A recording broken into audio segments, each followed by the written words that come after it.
Hello friends, welcome to another episode of Powwows Peaks. Today we're taking a look at Mess-ozoica, the dinosaur park simulator by Dream & Code and Squadron Interactive. This game had popped up on my radar a long time ago when I had seen the Kickstarter, and I was really hyped for it when I saw the concept.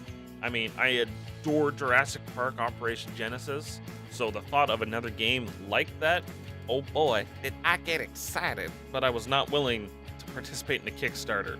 Don't get me wrong, I am a huge fan of early access games. I don't know why I torture myself like that, but I am. Thankfully though, there's other people who are bigger suckers for punishment than I am, and the Kickstarter made its money. They got their dollars and they started development. And years later, we finally got ourselves Mess-ozoica for early access on Steam. Just after Christmas time too. And I had a super awesome buddy of mine who picked it up for me for Christmas, so big shout out to you, Commissaries. I'd happily shout out his Twitch or his YouTube or DeviantArt, but he doesn't have that, so this is what you're getting. Love you, baby. Alrighty, time to break down to the meat of this review. So you got people who love the game, who adore it. They got dinosaurs, they're happy. Then you got people who hate the game, and I'm a little on the fence. I want to love it, I can see the potential for the game. I'm really worried that it's going to suffer like so many other early access titles where they've just not done the work properly, or they pissed off their audience before it's even had a chance to really grow. Anyhow, I'm just babbling. It's time to break down the main mechanics of the game, and that's going to be parks, yes, and dinosaurs. The base foundation for any park game is the buildings themselves. And in this game, they've really given you the tools to create whatever you can imagine.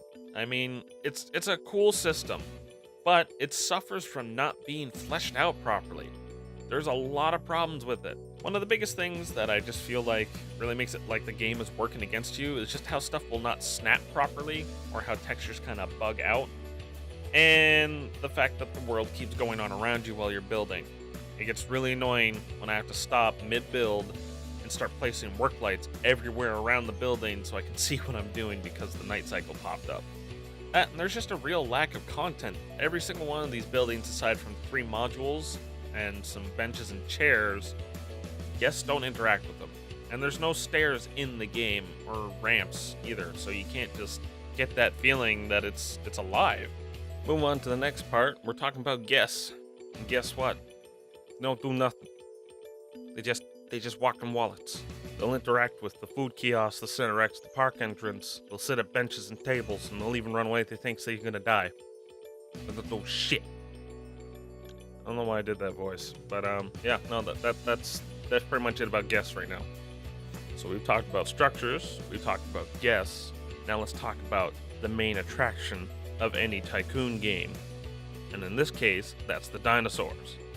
I mean, this was the reason, right? This is why we were so excited. We wanted dinosaurs. Here we go. This is it. We boarded that hype train. And here comes disappointment. Let me hear you roar, baby. Let me hear it. The hell was that? That is one big pile of shit. It's true. They're really disappointing. They don't feel alive at all. Their happiness doesn't matter at all. It doesn't reflect in the way they act. You could put them in a empty paddock with food and water, and they'll live. They will live happily. They will sleep, they will eat, they will drink.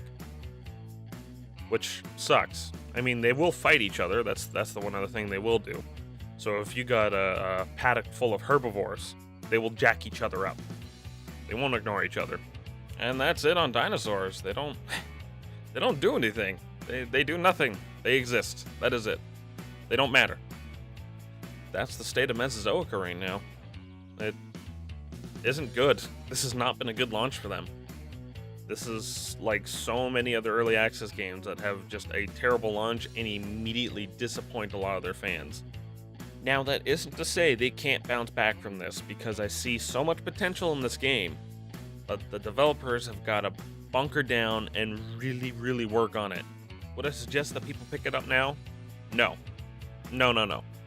I want a few more patches in this before I suggest somebody buys this game at this moment.